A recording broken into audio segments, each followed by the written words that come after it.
베트남이 또 한국에게 충격적인 도발을 걸어왔습니다. 최근 삼성 등 한국 기업들의 베트남에서 철수를 시작하죠. 베트남이 한국의 보복을 시작한 것인데요. 보복 방법이 너무나 충격적이라 논란이 되고 있습니다. 보복은 베트남이 했는데 현지 한국의 예상 못한 대응에 베트남만 엄청난 피해를 받아 국가 파산 직전의 위기에까지 추락하게 되었는데요. 베트남에서 떠나기로 한 것은 한국의 대기업들 뿐만이 아니었습니다.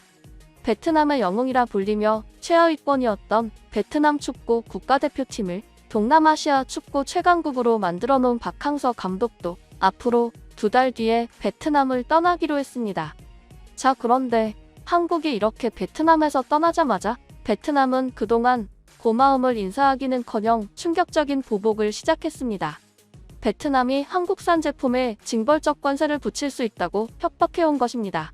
한국에서 베트남으로 건너오는 제품의 강판과 철강제 등의 제품에 대해 반덤핑 관세를 부과할 수 있다고 협박해온 것인데요. 여기서 멈추지 않고 가장 심각한 조치로 알려진 세이프가드, 즉 긴급으로 한국산 제품 수입을 제한하는 조치까지 고려 중인 것으로 알려지면서 큰 충격을 주고 있습니다. 반덤핑 상계관세, 세이프가드 등과 같은 무역 조치는 불공정 무역 행위에 혹은 공정 무역이더라도 국내 산업에 피해가 발생하거나 발생할 우려가 있을 때 자국 산업을 보호하려고 불공정한 교역 질서를 바로잡기 위해 발동하는 수입 규제 조치로 현재 한국산 제품이 베트남 경제에 악영향은 커녕 오히려 한국산 제품이 베트남에 도착한 뒤에 최종 완성품으로 조립되어 다시 제3국으로 재수출되는 방식으로 베트남 경제에 엄청난 플러스 효과를 불어넣어주고 있습니다. 현재 베트남의 주요 FDI 기업인 삼성전자와 LG전자가 생산 거점을 선점하고 있다고 볼 수 있습니다. 삼성은 휴대폰과 그 부품을 수출하기 위해 항공 물류 이점이 있으면서도 중국과 국경을 접하고 있는 방닌 타이응우엔을, LG는 상대적으로 부피가 큰 가전을 운송하기 위해 베트남 북부 최대 항공 도시 하이퐁을 선점한 것이죠. 한국 측은 베트남이 지난해 기준 한국의 5위 교역국이자 동남아시아 국가연합이 1위 교역국인 점을 강조했습니다. 또한 베트남에 8,008개가 넘는 한국 기업이 진출한 투자 대상국인 점을 고려하려며 베트남의 한국산 제품 차별 조치를 강하게 비판했습니다. 베트남의 이러한 조치가 더욱 충격적인 이유는 최근 한국 기업들은 그동안 베트남이 한국의 뒤통수를 친 여러 번의 만행들을 눈감아주고 다시 한번 믿어주기로 결정하면서 베트남에 막대한 투자를 해주었기 때문입니다.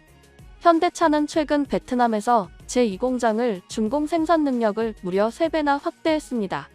토요타는 일본에서 자동차를 생산해 베트남에 수출한 뒤 판매하는 방식으로 베트남 현지인들의 고용을 최소화하고 있는 반면 현대차는 베트남 항공그룹과 합작사를 만들어 엄청난 규모의 베트남 현지인들을 고용해 생산 및 판매하고 있습니다. 이 공장 준공을 위해 현대 합작법인은 무려 3조 1천억 동을 투자했는데요.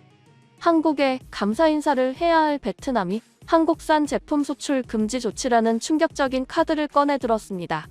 더 충격적인 점은 이렇게 한국에 말도 안 되는 보복 조치를 시행하는 동시에 많은 한국인 관광객이 베트남에 오기를 바라며 한국에 말도 안 되는 요구를 하고 있다는 것입니다. 베트남 정부가 올해 100만 명의 한국 관광객을 목표로 한다고 밝혔습니다. 베트남은 한국 정부가 입국 제한을 완화해 줄 것을 요청했습니다. 베트남을 찾는 국가별 관광객을 보시면 한국인이 압도적인 1위였습니다. 중국, 일본, 태국, 대만, 말레이시아인 관광객에 모두 합쳐도 한국인 관광객의 숫자에 미치지 못하고 있습니다.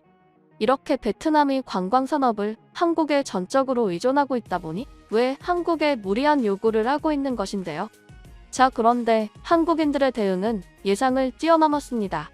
최근 설문조사 결과 한국인 86%는 베트남 여행을 절대 안 간다라고 답했고 오직 1%만 베트남에 갈 것이라 응답한 것으로 전해졌습니다.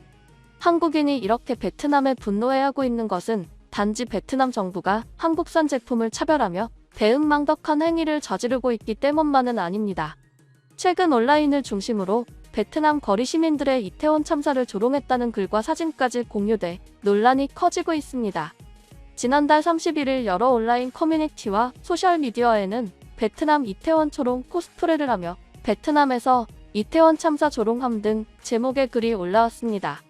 할로윈을 앞둔 주말 베트남에서 일부 시민들이 거리에 시신이 놓여 있는 것처럼 꾸며 있었는데요.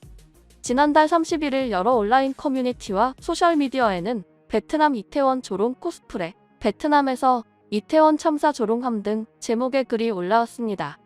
헬로윈을 앞둔 주말 베트남에서 일부 시민들이 거리에 시신이 놓여 있는 것처럼 꾸며 이태원 압사 사고를 조롱했다는 내용이었죠. 이 같은 모습이 담긴 현장 사진도 공유됐습니다. 사진을 보면 한 시민이 몸 전체에 돗자리를 덮은 채 길 위에 누워 있고 그 앞에는 향이 놓여 있습니다.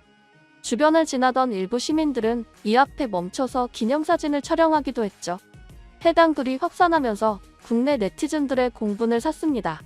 네티즌들은 악마 같다, 조롱이 선을 넘었다 등 비방, 욕설이 담긴 댓글을 남겼죠. 일각에서는 베트남이 이태원을 조롱한 것이 아니라 베트남 내에서 빈번하게 발생하는 오토바이 사망사고를 코스프레한 것이라 주장했습니다. 하지만 만약 이것이 사실이라고 하더라도 얼마 전 한국에서 일어난 이태원 참사는 베트남뿐만 아니라 전 세계적으로 큰 이슈가 되었던 만큼 한국을 진정으로 생각했다면 이렇게 이태원 사고가 바로 떠오를 만한 사고 현장을 코스프레하고 심지어 많은 베트남 시민들을 이 앞에서 웃고 사진을 찍지는 않았을 것입니다. 얼마나 한국을 우습게 봤으면 이런 짓을 할 수 있는지 정말 끔찍합니다. 그러나 베트남의 이러한 조롱도 오래가지 못했습니다.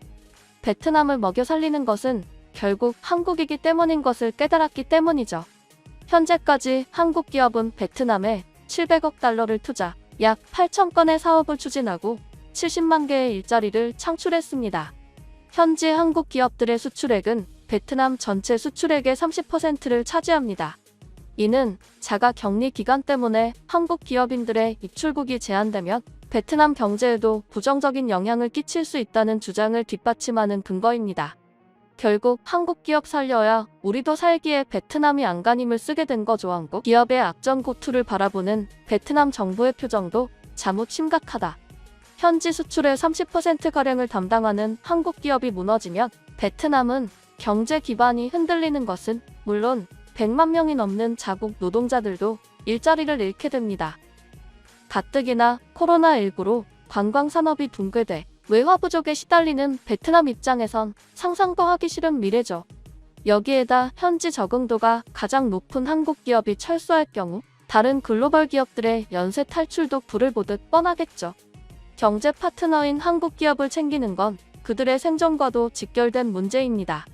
결국 베트남은 베트남 도시개발 및 주택개발과 관련 한국의 경험과 기술력을 공유하고 우리 기업의 베트남 내 신규 사업 확대 등 협력 방안에 대해 논의했습니다. 응웬 반싱 차관은 그간 한국이 베트남 경제, 사회 발전에 많은 기여를 해온 것에 감사하고 앞으로도 한국과 많은 협력을 희망한다며 특히 앞으로 양 부처 간 정책 경험 공유의 장이 지속될 수 있기를 희망한다고 밝혔죠. 과연 베트남이 이번에는 한국 기업을 배신하지 않을지 지켜봐야 될 것입니다.